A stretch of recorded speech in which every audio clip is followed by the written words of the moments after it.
Bismillahirrahmanirrahim. Assalamualaikum warahmatullahi wabarakatuh. Saya Muhammad Jaisullah Zaudan Haq, MPM 21011019010.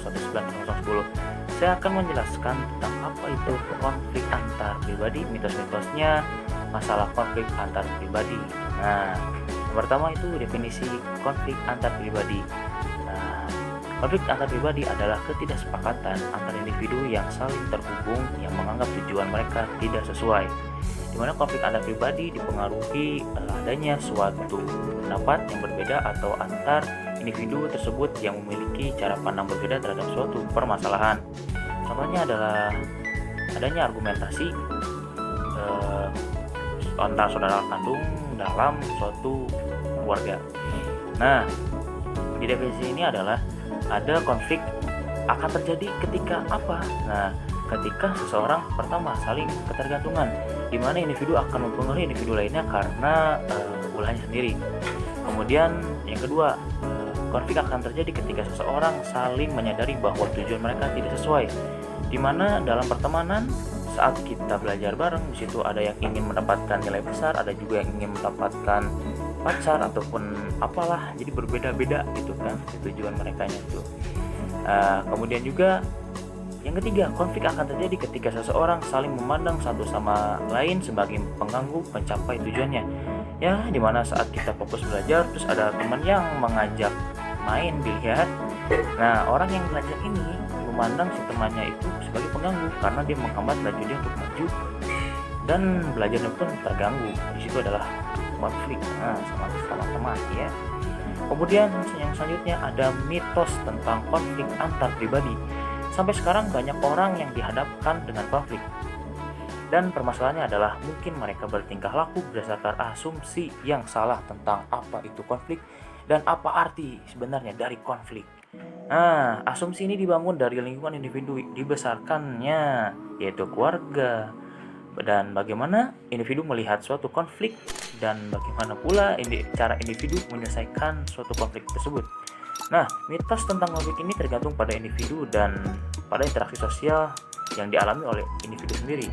Sebagai gambaran umum, sering kali kita mendengar mitos ini, mitos itu. Nah, kita sering mendengar nih, konflik sebaiknya dihindari. Padahal seseorang harusnya tidak menghindari konflik, karena pada hakikatnya kita hidup dalam sebuah pertikaian kan, yang nanti membuat kita menjadi manusia yang lebih baik lagi ke depannya. Kemudian mitos yang selanjutnya adalah jika dua orang mengalami konflik, itu berarti hubungan mereka sedang dalam kesulitan, dan konflik itu adalah tanda hubungan yang bermasalah.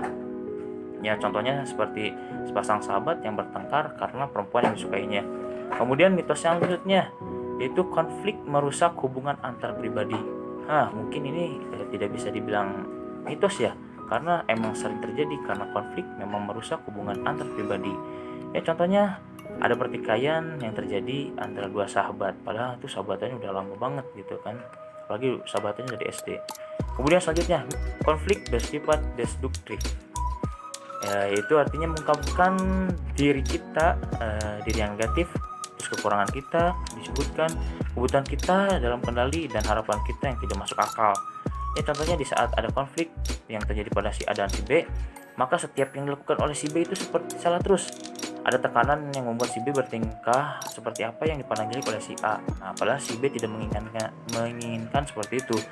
Dan yang terakhir adalah mitos di mana dalam konflik apapun harus ada pemenang dan harus ada pencundang, di mana seorang harus menang dan juga seorang harus kalah. Ya, contohnya seperti pertandingan ataupun juga pertikaian antar negara gitu kan. Di sini saya akan menjelaskan tentang prinsip konflik. Prinsip konflik ada 5. Yang pertama, konflik tak terhindarkan. Konflik adalah bagian dari hubungan interpersonal. Kita tidak dapat tidak berkomunikasi. Individu diciptakan berbeda-beda dari segi sejarah maupun tujuannya. Individu-individu ini saling bergantung, dan perbedaan tersebutlah yang mengakibatkan konflik terjadi. Yang kedua adalah konflik bisa memiliki efek negatif maupun efek positif. Efek ini bisa dihasilkan tergantung dengan cara penanganannya. Yang pertama, efek negatif, seperti munculnya perasaan negatif pada seseorang. Konflik hanya melibatkan metode pertempuran yang tidak adil dan cenderung berfokus untuk menyakiti orang lain, perasaan orang lain. Selain itu, konflik juga dapat membuat seseorang menjadi menutup diri dan membuat keintiman berkurang. Yang kedua, untuk efek positif. Salah satu kelebihan konflik adalah membuat seseorang memeriksa masalah yang sedang terjadi dan mencari solusinya. Jika seseorang menggunakan strategi konflik yang produktif, keintiman akan menjadi lebih dekat, kuat, sehat, dan lebih memuaskan daripada sebelumnya. Contohnya adalah ketika kita menghadapi konflik, kita harus saling terus terang dalam hubungan interpersonal. Ketiga adalah konflik bisa berfokus pada konten atau hubungan. Konflik konten berfokus pada objek, peristiwa, dan orang di dunia yang biasanya berada di luar orang yang terlibat konflik, seperti perdebatan hal-hal yang umum. Contohnya adalah perdebatan tentang apa yang harus ditonton di televisi dan sebagainya. Lalu ada konflik hubungan yang berfokus pada hubungan interpersonal, seperti kesetaraan atau kurangnya dalam hubungan, siapa yang menang, siapa yang salah, dan siapa yang mau bertanggung jawab, dan sebagainya. 5. Ada konflik dipengaruhi oleh budaya. Seperti halnya dengan semua proses komunikasi, konflik dipengaruhi oleh budaya, terutama oleh keyakinan dan nilai-nilai mereka tentang konflik. Yang pertama ada topik. Budaya mempengaruhi topik yang diperdebatkan orang serta cara-cara yang dianggap pantas dan tidak pantas untuk menangani konflik. Contohnya, siswa di Amerika Serikat cenderung berkonflik dengan siswa Amerika Serikat yang lain daripada dengan seseorang yang berbeda budayanya. Sementara itu, siswa di Cina cenderung berkonflik dengan seseorang yang memiliki budaya yang berbeda dari dirinya. Yang kedua ada sifat konflik. Budaya juga berbeda dalam cara mendefinisikan apa itu konflik, isu-isu yang menyebabkan dan memperparah konflik, strategi konflik yang diharapkan dan diterima, dan sikap terhadap konflik bervariasi dari satu kelompok ke kelompok lainnya. Yang ketiga ada strategi konflik. Setiap budaya mengajarkan anggotanya memiliki pandangan yang berbeda dalam strategi konflik. Contohnya seperti dalam budaya kolektivis, anggota cenderung menghindari konflik lebih banyak agar menjaga nama baiknya dibandingkan budaya anggota dalam budaya individualis. Dan yang terakhir ada norma organisasi. Norma yang ada pada organisasi akan memengaruhi jenis dan cara penanganan konflik. Contohnya, manajer Amerika yang memiliki budaya individualistis mengatasi konflik di tempat kerja dengan cara mengintegrasikan tuntutan dari berbagai pihak, sedangkan manajer Cina yang memiliki budaya kolektivis cenderung meminta manajemen yang lebih tinggi untuk membuat keputusan atau membiarkan konflik itu tidak terselesaikan. Jadi aku bakal menjelasin subbab conflict management stage. Nah, terdapat 5 stage model of conflict resolution yang pada dasarnya adalah urutan pemecahan masalah menurut John Dewey. Nah, asumsi yang dibuat dari sini adalah bahwa konflik yang harus diselesaikan pada dasarnya adalah masalah yang harus dipecahkan dan mengikuti urutan umum yang sama. Nah, terdapat 5 langkah untuk menyelesaikan masalah. Yang pertama itu ada define the conflict. Yang kedua ada examine possible solutions. Ketiga, test the solution. Dan yang keempat, accept or reject the solution. Yang kelima, wrap it up. Nah, aku bakal jelasin 2 tahap. Yang pertama itu define the conflict, dan yang kedua itu ada evaluate the solution. Nah, yang pertama ada define the conflict. Nah, dalam mendefinisikan masalah terdapat teknik yang perlu diingat. Nah, yang pertama itu adalah define both content and relationship issue, atau tetapkan masalah konten dan hubungan. Di sini kita harus mendefinisikan masalah konten yang jelas. Misalnya di dalam satu rumah itu siapa yang harus menyapu rumah, siapa yang harus mencuci piring, dan lain-lain. Nah, yang kedua itu ada define the problem in specific terms, atau definisikan masalah dalam istilah tertentu. Kadang kita mendefinisikan suatu konflik itu terlalu abstrak atau umum sehingga sulit untuk diselesaikan. Maka kita harus mencoba untuk mendefinisikan konflik secara lebih spesifik. Misalnya, kita merasa kalau misalnya dia itu terlalu dingin. Nah, di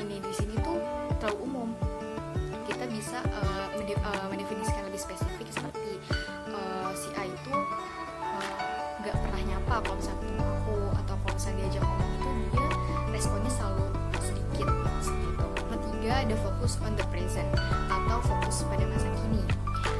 Di sini tuh kita harus menghindari yang namanya grand thinking atau suatu praktik yang menyimpan keluhan sehingga mereka dapat dibongkar di lain waktu atau di masa yang akan datang. Kayak mengungkit masa lalu gitu lah ya. Nah contohnya teman kita ini ulang tahun tapi kita lupa ngucapin waktu itu.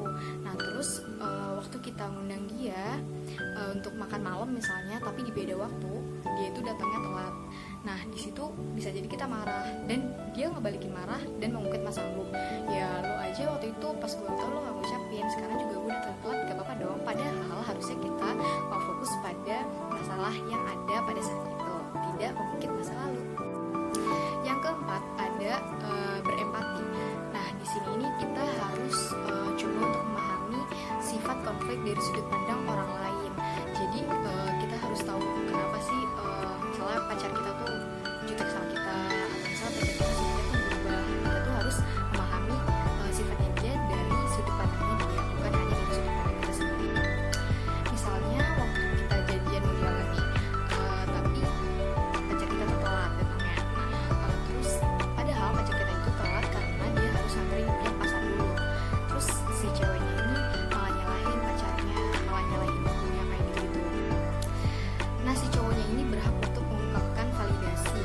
Seperti contohnya kamu berhak buat marah, tapi jangan pernah membawa orang tua dalam permasalahan dalam hubungan kita seperti itu. Yang kelima itu ada avoid mind reading atau hindari membaca pikiran. Lebih baik kita tuh langsung memastikan kepada orang tersebut apa yang dia alami saat ini, apa masalahnya dia saat ini. Jangan coba-coba kita menduga-duga perasaan dia pada saat itu. Lebih baik tanyakan kejelasannya. Nah tahap selanjutnya yaitu evaluate the solution atau mengevaluasi solusinya.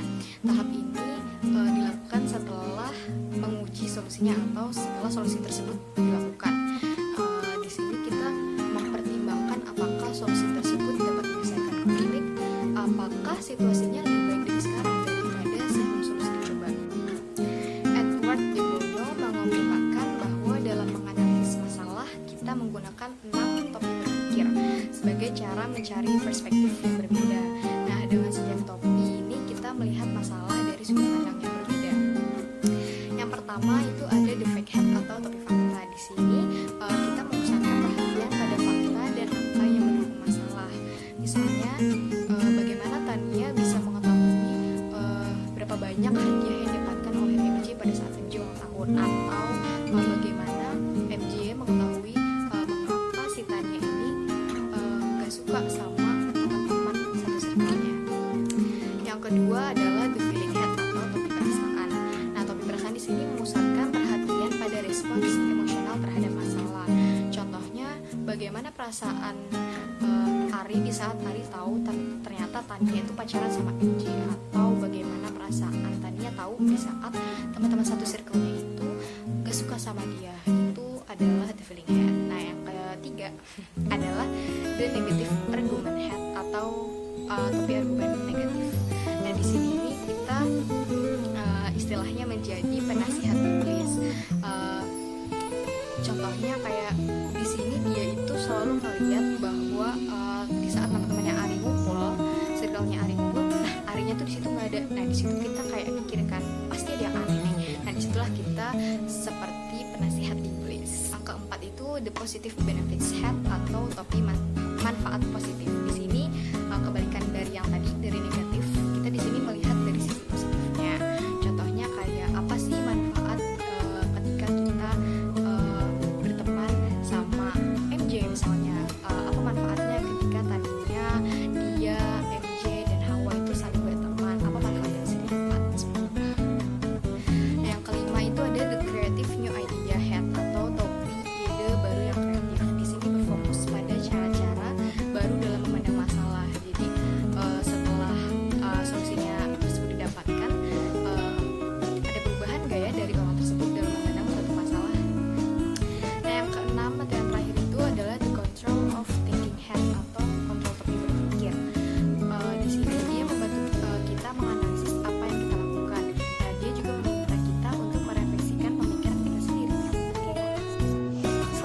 kita akan membahas mengenai konflik manajemen strategis. Nah, sebelum masuk ke strategi-strategi apa saja yang bisa kita gunakan, kita harus tahu bahwasannya strategi yang kita pilih dipengaruhi oleh 5 faktor. Yang pertama itu tujuan yang ingin dicapai, yang kedua keadaan emosi, yang ketiga kognitif penilaian situasi, yang keempat kepribadian dan kompetensi komunikasi, dan yang kelima adalah sejarah keluarga. Dengan memahami faktor-faktor ini dapat membantu kita untuk memilih strategi apa saja yang efektif dan tepat untuk kita gunakan. Karena ketika kita memilih strategi yang tidak tepat, maka akan mempengaruhi keadaan psikologis kita, bisa jadi lebih buruk. Selanjutnya yaitu strategi yang pertama, yaitu strategi menang kalah dan menang-menang. Nah, seperti yang ditunjukkan pada diskusi kayak konflik, kita mampu melihat konflik interpersonal. Dalam hal menang kalah, kita mendapatkan 4 tipe dasar. Yang pertama, A menang B kalah. Yang kedua, A kalah B menang. Yang ketiga, A kalah B kalah. Dan yang keempat adalah A menang B menang. Nah, di sini kita akan menggunakan tipe A menang dan B menang. Kenapa kita harus menggunakan tipe menang-menang? Karena solusi ini mampu memberikan keputusan yang baik untuk kedua belah pihak.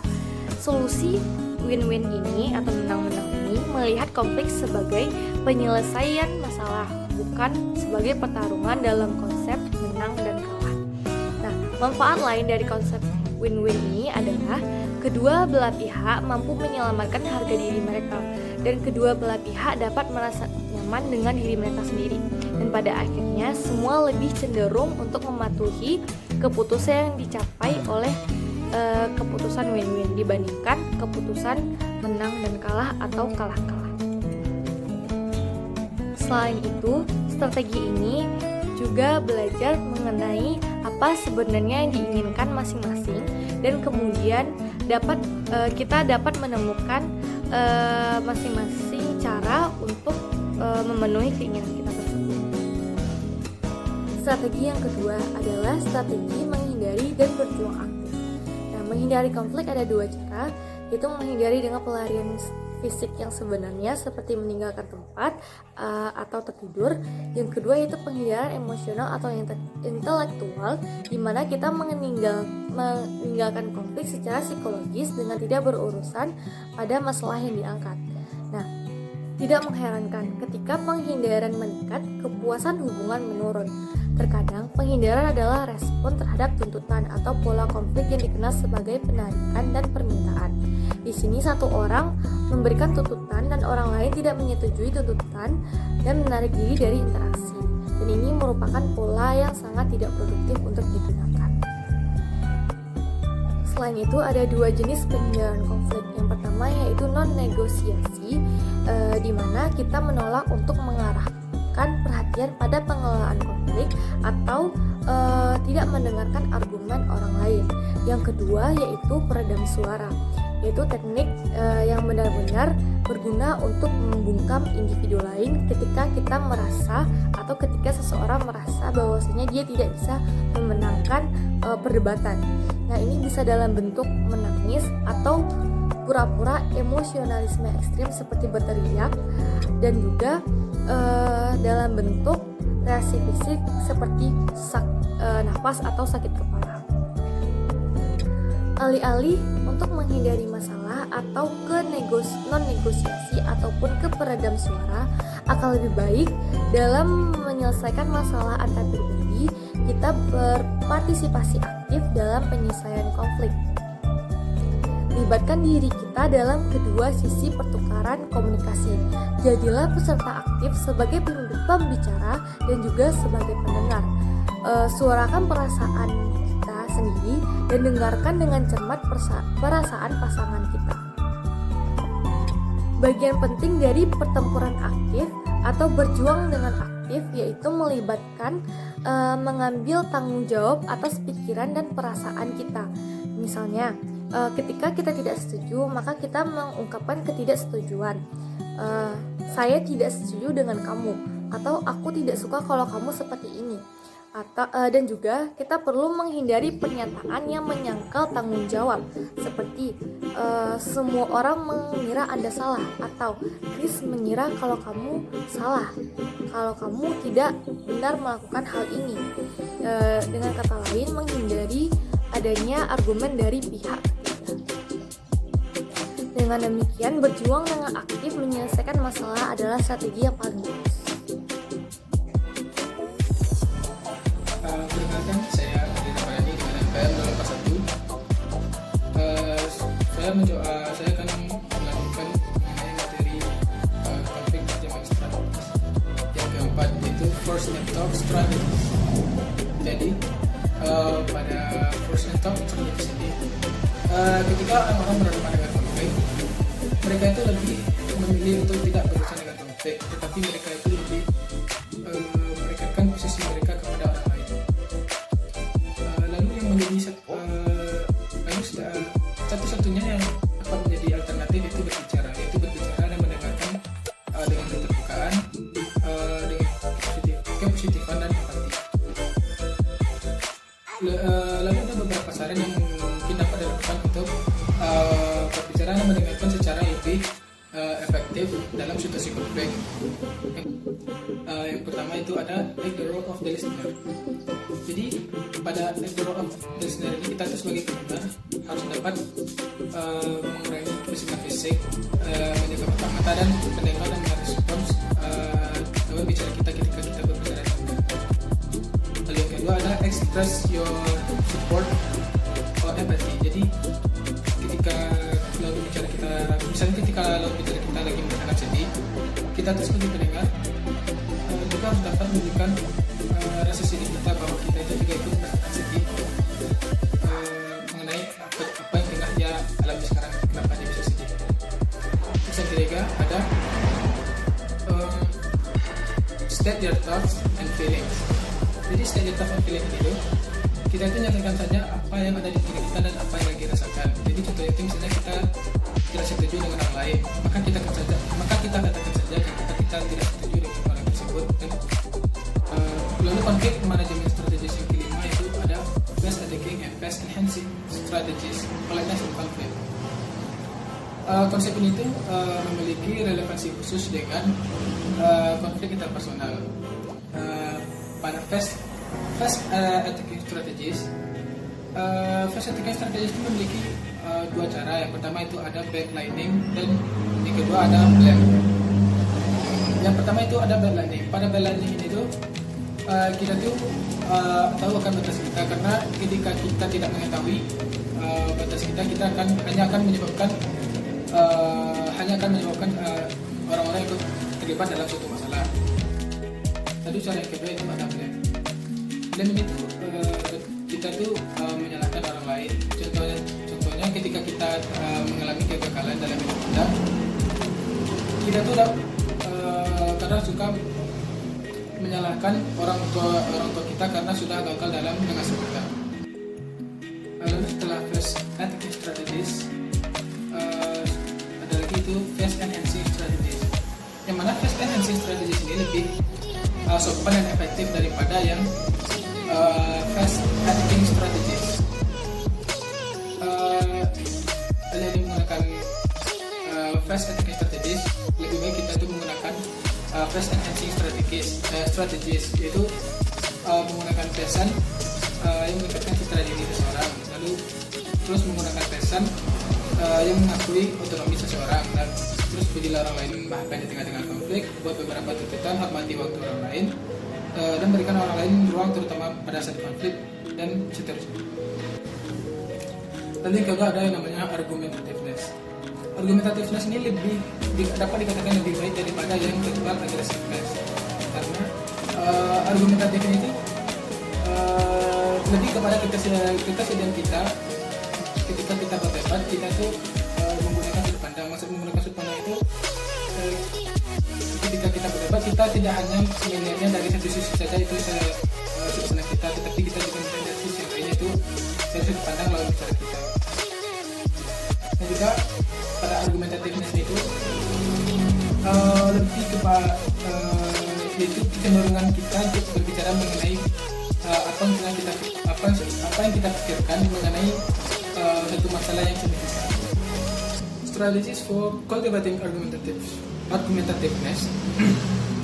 Strategies for cultivating argumentativeness itu beberapa saran yang dapat dilakukan untuk dapat menumbuhkan argumentativeness kita, itu seperti hindari menyerang orang lain, hindari menyela, tekankan persamaan, dan hindari menyampaikan argumen yang terlalu emosional.